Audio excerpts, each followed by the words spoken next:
Você acompanha agora o Jornal da Rede Alesp. Tudo sobre o Legislativo do Estado de São Paulo. Olá, seja muito bem-vindo. Hoje é 12 de abril de 2021, uma segunda-feira. Eu sou o Guga Mendonça. Juntos vamos conferir muitas informações que o Jornal da Rede Alesp traz para você. E o Jornal da Rede Alesp chega agora com muita informação. Vamos falar sobre o PL 146 de 2020, que suspende ordens de despejo e reintegração de posse durante as medidas de prevenção da Covid-19. Vamos falar também sobre projetos de lei de parlamentares da Assembleia Legislativa de São Paulo voltados às necessidades da população. Outro assunto muito importante que vamos abordar nesse jornal é a Lei de Liberdade Religiosa. O Jornal da Rede Alesp começa agora. Jornal da Rede Alesp. Vamos falar agora com a repórter Priscila Silvério, que traz assuntos importantes aqui do Parlamento Paulista. Priscila, bom dia, seja bem-vinda ao nosso jornal, tudo bem? Olá, Guga, bom dia a todos que acompanham a nossa programação. Olha, eu queria falar um pouquinho para vocês da programação da semana, vários eventos nesta semana, lembrando que todos vão ser transmitidos, eles acontecem de forma online e vão ser transmitidos pelo nosso canal da TV Alesp no YouTube e também os eventos do ILP, o Instituto do Legislativo Paulista, vão ser transmitidos pelo canal da TV Alesp e também pelo canal do ILP no YouTube. Alguns eventos também vão ser transmitidos pela nossa TV, tá? Então, eu vou falar um pouquinho para vocês desses eventos. Olha, terça-feira, nós temos, então, às 6 horas da tarde, o seminário Covid-19 e os impactos no devido processo legislativo, aí parte 2, tá? Tem apoio do Tribunal de Contas do município de São Paulo e também da Escola Superior do TCM de São Paulo, Tribunal de Contas da cidade. Tá? Mais informações e inscrições, anota aí o site www.al.sp.gov.br/ilp/cursos-eventos. Mas se colocar lá /ILP, já consegue achar todos os lugares ali, todas as informações para as inscrições e também sobre os cursos, que são vários. Bom, na quarta-feira, 10h30 da manhã, ato solene, participação e controle social das políticas de alimentação, agricultura e nutrição no nível local. Esse evento tem apoio da deputada Márcia Lia, do PT. Na quinta-feira, então dia 15/4, 18 horas, 6 horas da tarde, ato solene sobre a aprovação do projeto Dezembro Verde, né, que é contra o abandono de animais. O projeto verde, né, ele é baseado no projeto de lei 688 de 2020, de autoria do deputado Maurici, do PT, e foi aprovado em dezembro do ano passado. Então, agora, esse ato solene também vai discutir os aspectos desse projeto. O apoio, claro, do autor desse projeto, né, o deputado Maurici. Às 19 horas, ato solene em comemoração ao Dia da Independência de Israel. O solicitante é o deputado Frederico Dávila, do PSL, e na sexta-feira também tem evento, tá? Às 5 horas da tarde, ato solene em defesa dos servidores públicos. Tem apoio do deputado Carlos Janazzi, do PSOL. E às 18 horas, ato solene, remoções administrativas no estado de São Paulo, com apoio da deputada Márcia Lia, do PT.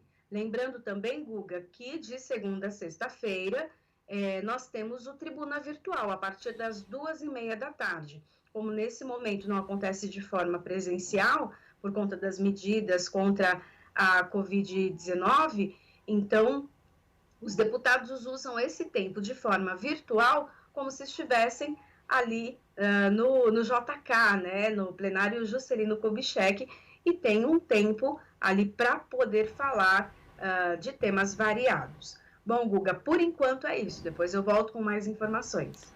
Legal, Priscila Silvério trazendo aí as informações do Legislativo Paulista. Devemos ter uma semana bem movimentada, né, Priscila, também com algumas sessões aí extraordinárias que provavelmente vão ser convocadas. Temos aí assuntos que devem chegar logo aí à Assembleia Legislativa e você vai acompanhar tudo aí para trazer para o telespectador da Rede Alesp aí durante a nossa programação e também no nosso jornal. Então, obrigado, viu, Priscila?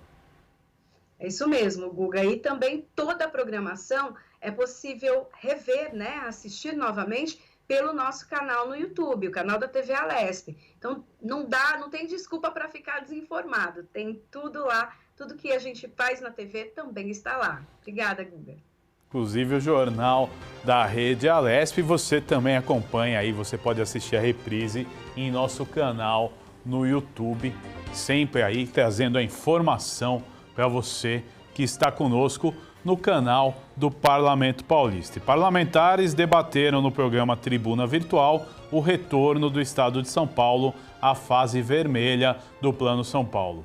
O vice-governador de São Paulo, Rodrigo Garcia, e o secretário de Educação, Rocieli Soares, anunciaram durante entrevista coletiva no Palácio dos Bandeirantes, e o deputado Carlos Gianazzi do PSOL se mostrou indignado com a retomada gradual das aulas presenciais no estado de São Paulo. Vamos ver.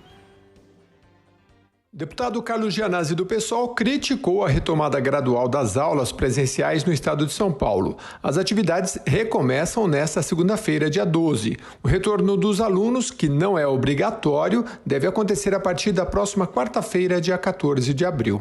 Aqui em São Paulo, por conta do desgoverno Dória, nós já tivemos mais de 81 mil vidas perdidas. Então, e é nesse cenário, né, de recrudescimento da pandemia, de mortes, né, onde os cemitérios estão funcionando 24 horas por dia, onde os governos não dão conta dos sepultamentos e contrataram até aqui em São Paulo as vans escolares para transportar os corpos das pessoas mortas pela Covid-19. E é nesse cenário, minha gente, que o governo Dória anuncia para a próxima semana, para a próxima quarta-feira, dia 14, a volta às aulas presenciais.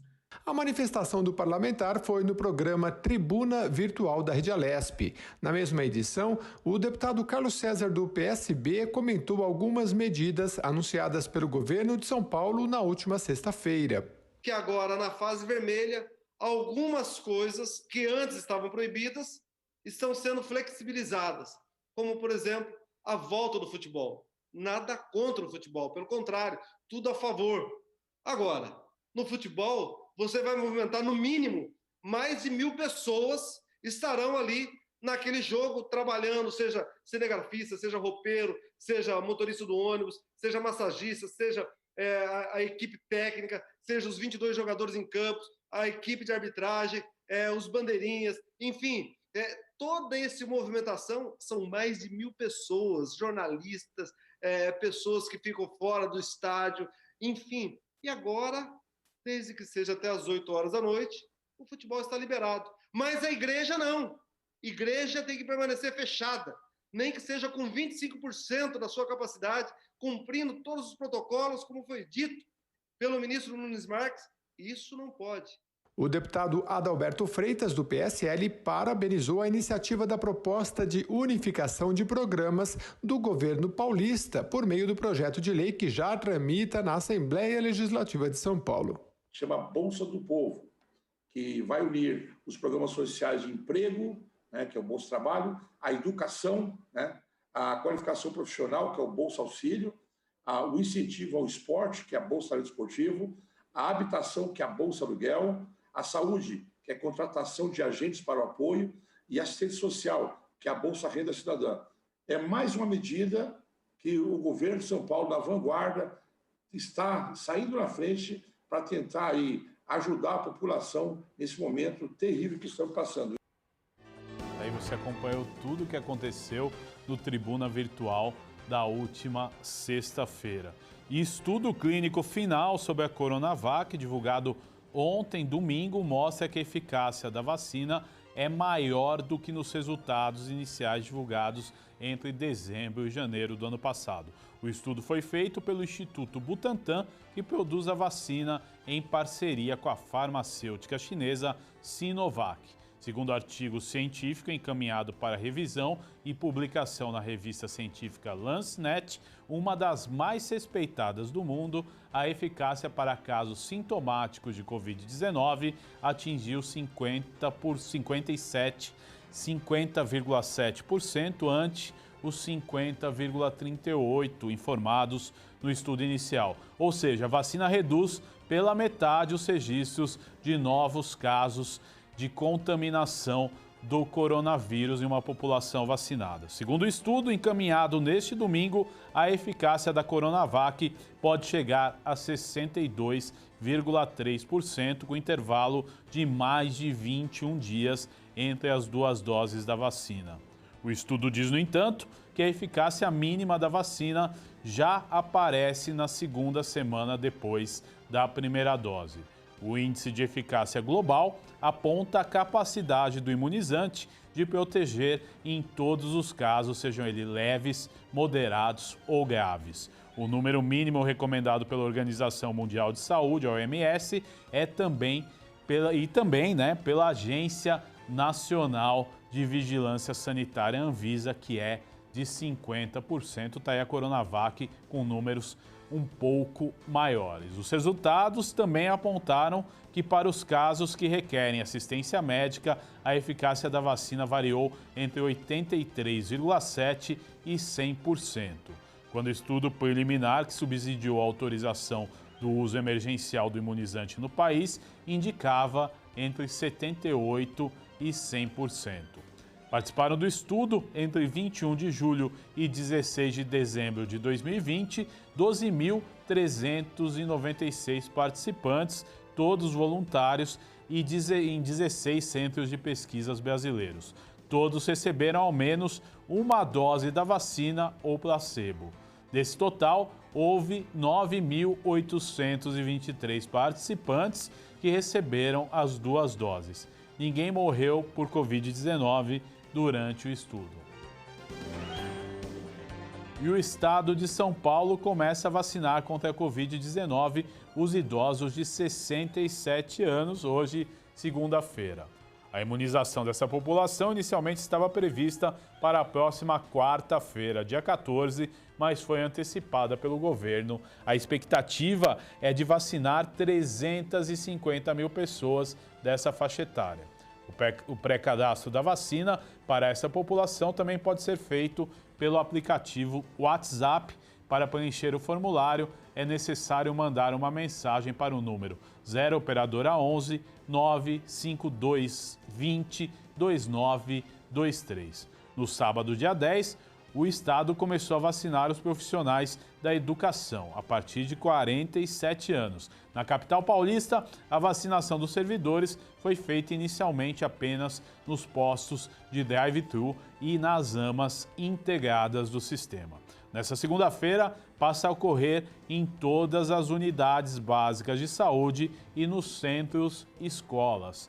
Apenas o drive-thru instalado no estádio do Morumbi, na zona sul de São Paulo, ficará sem operar nesta segunda e na quarta, dia 14, por conta da retomada dos jogos do Campeonato Paulista. O São Paulo Futebol Clube enfrenta hoje, 8 da noite, o time do Bragantino, por isso não vai funcionar o drive-thru situado lá no estádio do Morumbi, na zona sul de São Paulo. E vamos agora com a nossa primeira entrevista. Vamos falar agora sobre o PL 146 de 2020, que suspende aí os despejos, em reintegração de posse em época de pandemia. E eu recebo aqui nos estúdios da Rede Alesp o deputado Maurici, do Partido dos Trabalhadores. Deputado, seja muito bem-vindo ao nosso jornal. Obrigado por aceitar o nosso convite, Eu gostaria que o senhor explicasse aí para o nosso telespectador como é que funciona esse projeto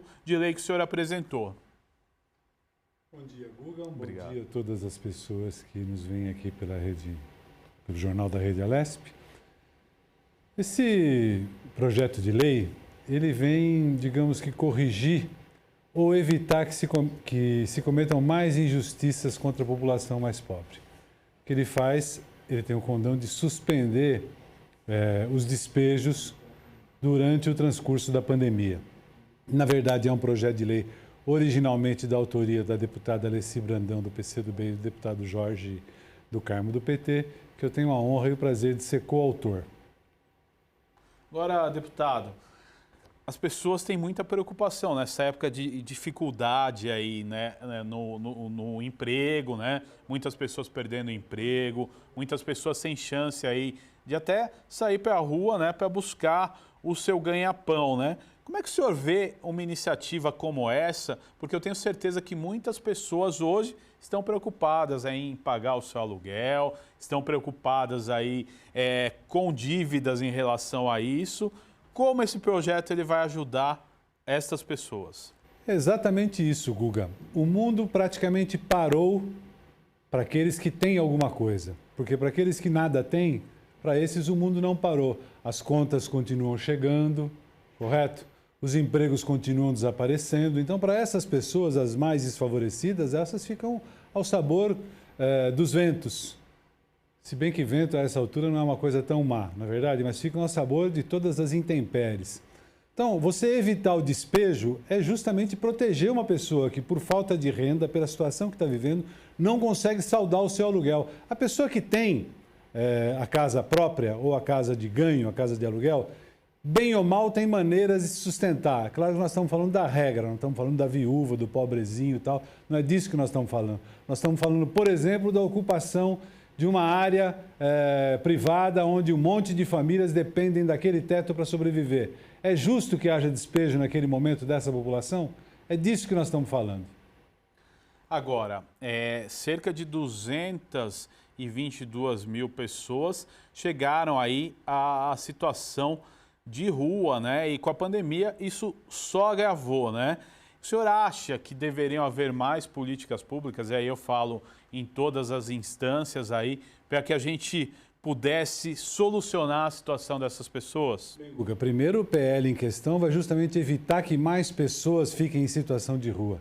Segundo, isso é um retrato da situação brasileira, que a pandemia só faz trazer a nu, mostrar de forma mais dolorida, mais aguda, a situação de desigualdade que existe nesse país, onde 5 famílias detêm o mesmo padrão, o mesmo patrimônio, a mesma renda que outras 100 milhões de pessoas. Então, não é que faltam políticas públicas só na pandemia, faltam políticas públicas de um modo geral para diminuir a desigualdade. Agora mesmo, a Casa acaba de receber um projeto de lei do governador João Dória, onde ele unifica os programas sociais, sejam aqueles assistenciais, sejam aqueles de geração de renda. Agora, ele não acrescenta nada, nenhum centavo ao que já existe, ele apenas unifica e deixa um monte de questões para serem regulamentadas por decreto. Ou seja, ele facilita a vida do Estado, do governo, não demonstra nenhuma sensibilidade a mais para com a vida dos mais pobres, aqueles que efetivamente necessitam da mão de Estado para poder sobreviver, para poder construir ou, nesse caso, até reconstruir as suas vidas, Guga. Agora, deputado, falando um pouquinho aí do projeto 108, né, de 2021, que foi analisado pelos senhores aí na semana passada e aprovou, né, a compra de vacinas aí pela iniciativa privada. Eu gostaria de saber a sua opinião sobre isso e também dentro desse projeto tem umas outras, né, emendas, por exemplo, que o Estado de São Paulo pode comprar vacinas fora do PNI. Eu gostaria de saber a sua opinião sobre esse projeto, que foi bastante discutido e gerou polêmica, né? Não, o projeto, Guga, foi bastante discutido basicamente por 2 razões. A primeira razão é o seguinte: obrigação de vacinar a população, de ter um programa destinado a todas as brasileiras, a todos os brasileiros, é do governo federal, dos governos estaduais, dos governos municipais. A obrigação de comprar vacinas e colocá-las em disponibilidade para toda a população é dos governos, governo federal, governos estaduais, governo municipal. Não faz sentido permitir que a iniciativa privada o faça. Primeiro porque, se for possível fazer, isso é privilegiar alguns. Alguns quem? Aqueles que sempre são privilegiados, aqueles que têm dinheiro. que vão privilegiar a si próprio e aos seus trabalhadores, colaboradores, entre aspas, que na verdade não é uma preocupação com a vida dos seus trabalhadores, colaboradores, senão uma preocupação com o seu nível de produção e manter viva a sua produção para poder explorar, inclusive, possibilidades de um mercado onde a escassez se apresenta.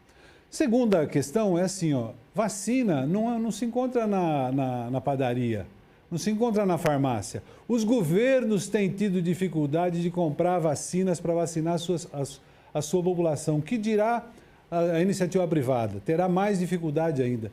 Então, o que acontece? Você, além de privilegiar uns poucos, você ainda vai deixar à mercê de espertalhões, como aquela mulher de Belo Horizonte, que aplicou água, não é, nos braços de alguns poucos empresários que achavam que estavam furando fila. Agora, há uma outra situação que me preocupa e que foi bastante discutida no PL, Guga, que é o seguinte: essa casa não pode se desqualificar aprovando leis inócuas. O que eu quero dizer com isso? Eu quero dizer com isso que a iniciativa privada não precisa de autorização da Assembleia Legislativa de São Paulo para comprar vacinas. Ela precisa de autorização da Câmara e do Senado Federal. Então, o que nós aprovamos aqui foi uma mera replicação do que a lei federal já o fez. Segundo, que é um outro item desse PL, o Butantan não precisa de aprovação da Assembleia Legislativa para produzir um soro anti-Covid. Isso é querer pegar carona numa situação, é uma lei inócua, é um projeto inócuo que atende a um ou outro deputado ou deputada que quer associar o seu nome a um soro que vai beneficiar a população. Então, essas são as duas razões. Primeiro, o privilégio para alguns e segundo, a desqualificação dessa casa ao discutir, ao aprovar leis que não têm o menor sentido, que são ineficazes, porque não é função da Assembleia Legislativa legislar sobre essa matéria. Agora, deputado, muito se discute no nosso país e a gente sabe que a vacinação em massa é a solução que nós temos aí para sair dessa crise sanitária que nós vivemos. Eu queria uma análise do senhor, tendo em vista das 45 milhões de doses que o Brasil recebeu hoje, são 37 milhões do Instituto Butantan e 8 da Fiocruz. O que pode ser feito aí para melhorar essa situação? Bom, primeiro nós temos que render a César o que é de César, né? Vamos render ao governador Dória, porque praticamente todas as vacinas que estão disponíveis no Brasil hoje foram por uma iniciativa dele. Porque se tivesse dependido do governo federal, não teríamos vacina nenhuma, a não ser as da Fiocruz, que eu quero lembrar, só foram autorizadas, o governo só se mobilizou para produzi-las depois que o governo de São Paulo deu o pontapé inicial. Agora, é inegável que faltam políticas mais agressivas do governo. Quando ele fala de 500 milhões de doses compradas, não é verdade. Para um grande número dessas doses que ele disse que já foram compradas, o que o governo fez foi manifestar o interesse. Segundo, não há nenhuma previsão de quantas vacinas podem chegar de fato a quem precisa delas. Então, nós estamos vivendo uma tragédia, Guga, é uma tragédia. Ela seria cômica, a situação, se não fosse trágica como ela se apresenta hoje. Agora, deputado, na última sexta-feira, o vice-governador Rodrigo Garcia anunciou aí a volta à fase vermelha, né? Tirou algumas restrições da fase emergencial, né? Nós estamos no estado de São Paulo com cerca de 85% ainda das UTIs lotadas e eles anunciaram a volta às aulas presenciais. Eu gostaria da sua opinião sobre esse tema. O que o senhor acha dessa iniciativa do governo? Eu acho uma temeridade, Guga. Eu acho que isso é brincar com a saúde das pessoas, dos paulistas, das paulistas. Assim como eu elogiei o governador Dória pela sua iniciativa em relação à vacina, ele não mostrou a mesma sensibilidade, por exemplo, em relação ao lockdown. E vamos considerar que numa região como a dos 39 municípios da região metropolitana de São Paulo, não há como paralisar a atividade econômica. Não há como evitar que as pessoas trafeguem, transitem pela metrópole, se não parar o metrô, se não parar as linhas intermunicipais de ônibus, se não pararem as ferrovias, o transporte de massa.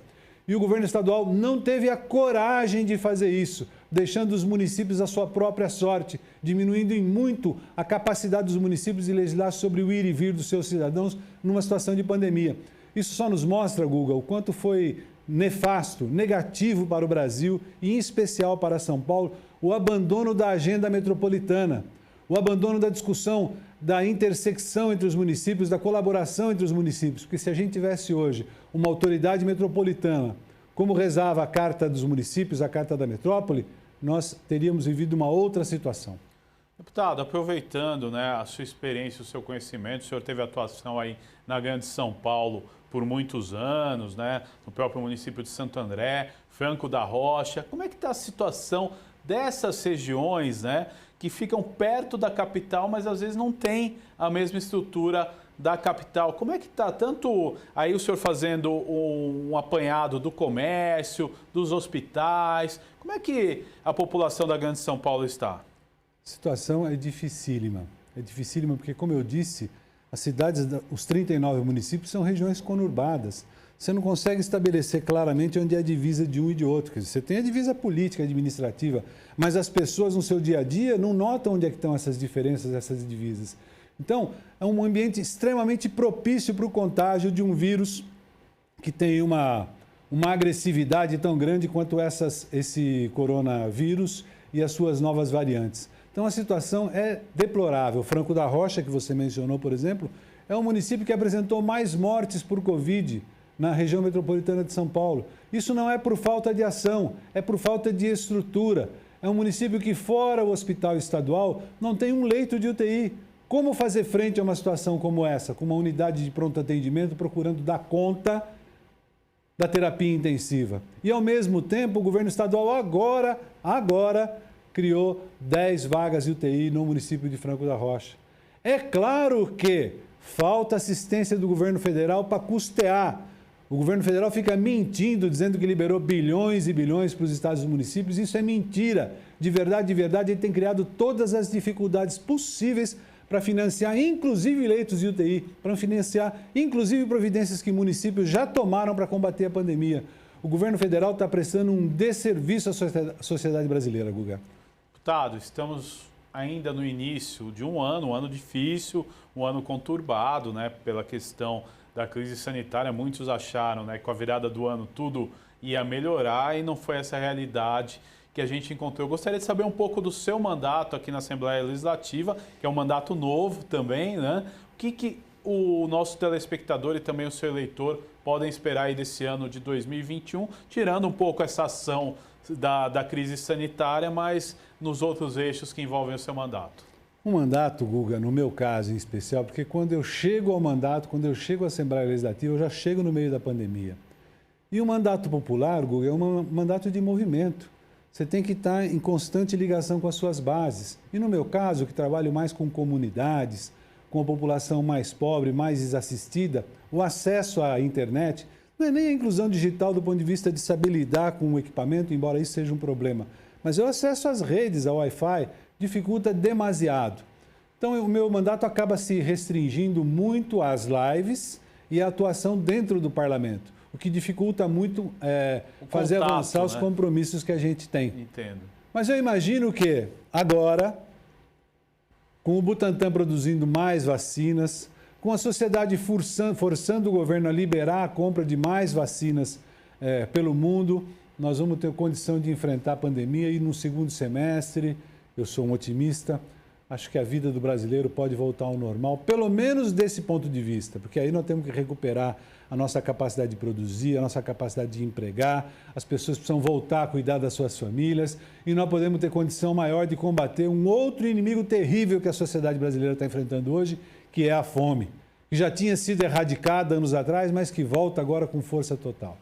Agora, deputado, é interessante também a gente falar um pouquinho da conjuntura que o país vive. Existe muita polarização, muitas discussões aí em relação à política. Às vezes a gente percebe que a população ela esquece um pouquinho, né, do principal, que é combater a pandemia, tomar os cuidados necessários, como o uso de máscara, álcool e gel. E eu gostaria que o senhor aproveitasse esse espaço e deixasse uma mensagem para a população.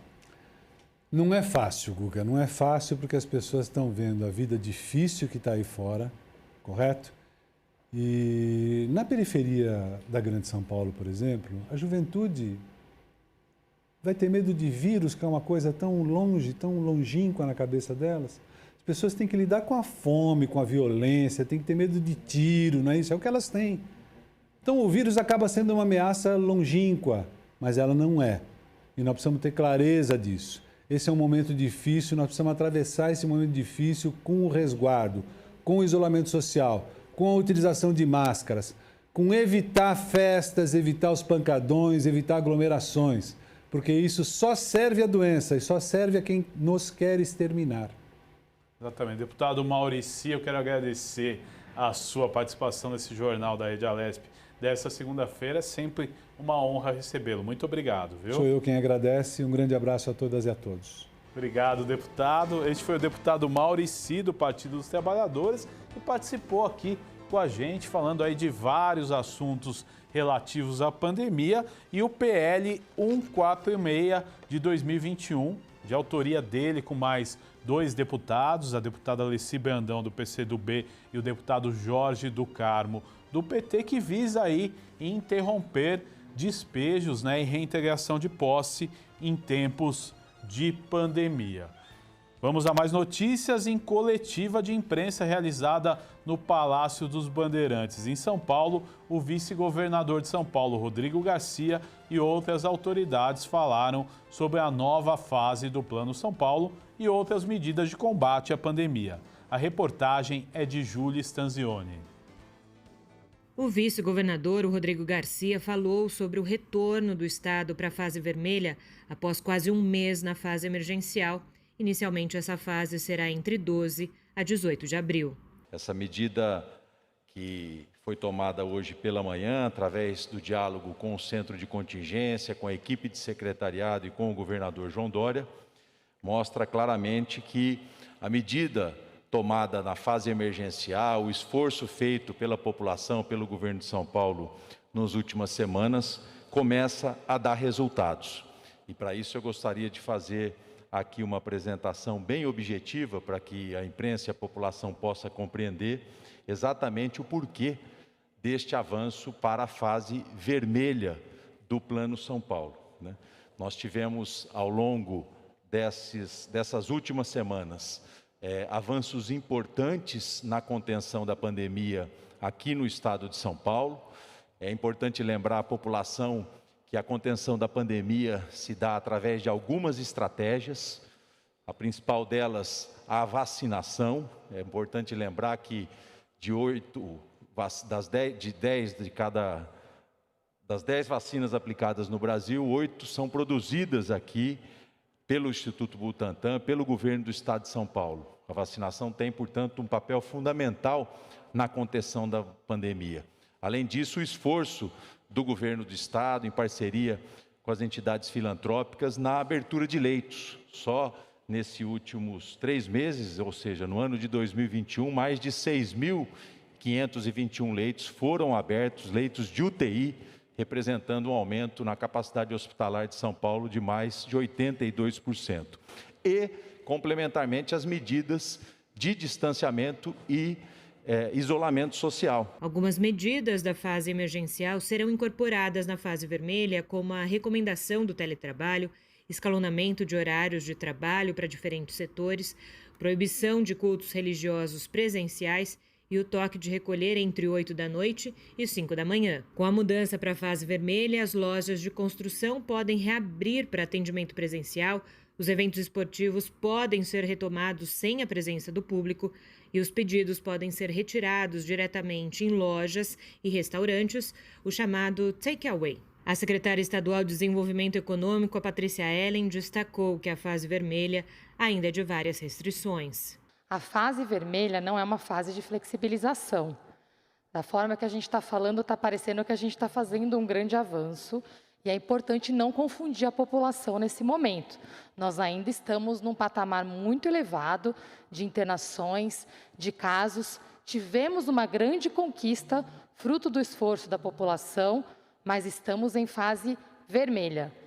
Com relação a esportes, além de ser torcedora do Santos, com muito amor aqui, a gente teve uma discussão muito grande. Eu queria lembrar também que, como foi feita a restrição de esportes, foi, na verdade, uma recomendação do Ministério Público. Então, houve um trabalho com o Ministério Público, novamente, a Federação Paulista de Futebol, várias outras federações de esportes profissionais, para que se fosse estabelecido um padrão de protocolos muito mais rígidos, destacando em especial protocolos de testagem. E um outro ponto de discussão muito importante entre eles foi também o horário em que os campeonatos profissionais podem ser realizados depois das 20 horas, exatamente porque o toque de recolher é neste horário para evitar aglomerações. São campeonatos profissionais sem torcida. Já Rocieli Soares, que é o secretário estadual da Educação, falou sobre a vacinação dos professores a partir dos 47 anos em 10 de abril e também sobre o acolhimento no retorno às aulas presenciais. Lembrando que tem um estudo importante da Universidade de Zurique, especialmente sobre São Paulo, né, sobre a volta às aulas, às atividades desde o ano passado. Esse estudo foi publicado há poucos dias atrás, falando que a reabertura das escolas não afetou o ritmo da pandemia aqui nas cidades paulistas. Obviamente, tem um estudo fundamentalmente importante, porque a gente fala muito pouco dos prejuízos, que é um índice de aprendizagem, que pode retroceder até 4 anos com a suspensão das aulas presenciais. Isso é fundamental que a gente destaque. Pai e mãe, a perda para o seu filho é gigantesca. Nós temos que ter, sim, prioridade. Estamos vacinando professores, estamos com as escolas preparadas, precisamos, sim, estar presencialmente com as nossas crianças. Não tem a obrigatoriedade da frequência presencial. Então, o pai e a mãe que ainda não se sentir seguro, não precisa levar seu filho obrigatoriamente. É até 35%, como era também na fase emergencial, permanecemos com limite de até 35%. As escolas estaduais reabrem no dia 14 de abril, na verdade continuam abertas, mas vão trazer um outro público a partir do dia 14 de abril, com atendimento com aula propriamente dito. Então, nos dias 12 e 13 de abril, devem ser aproveitados para a gente fazer uma orientação, comunicação, conversar com as famílias, orientar, reorganizar as nossas bolhas de atendimento, lembrando que a gente tem uma organização por ciclo, cada semana vai, nesta fase, um grupo de alunos participando. E por fim, o coordenador do Centro de Contingência, Paulo Menezes, ressaltou os impactos positivos da queda do número de internações, apesar da ocupação de leitos permanecer alta. Também vimos já, nessa semana, uma redução no número de casos confirmados, o que indica que, porque as internações são decorrentes da infecção. Então, primeiro nós temos os casos confirmados, depois temos as internações. Mas, como o sistema de informação, eles são distintos, nós olhamos muito para as internações, né? Além disso, também olhamos para os óbitos. Nós estamos vendo ainda, assim, um aumento progressivo de óbitos, infelizmente, porque o óbito é o desfecho mais trágico e mais tardio de alguém que foi infectado pelo vírus, né? Nós ainda esperamos continuar com um número alto de óbitos, mas já começamos a observar o impacto da vacinação, particularmente dos grupos etários mais idosos, que proporcionalmente já começa a representar menos do que representava no início. Então, isso vai prosseguir, de forma que eu acredito que nas próximas 2 semanas, nós vamos, para óbitos, também começar a ver uma melhora desses indicadores.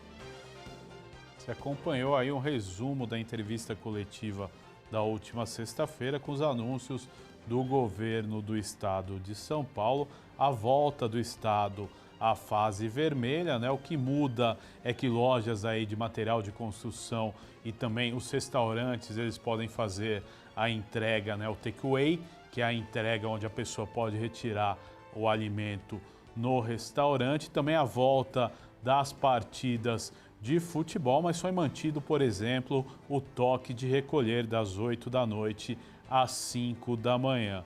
E o Jornal da Rede Alesp faz uma rápida paradinha, vamos por um intervalo. Logo, logo a gente volta com muito mais notícia do Parlamento Paulista aqui para você.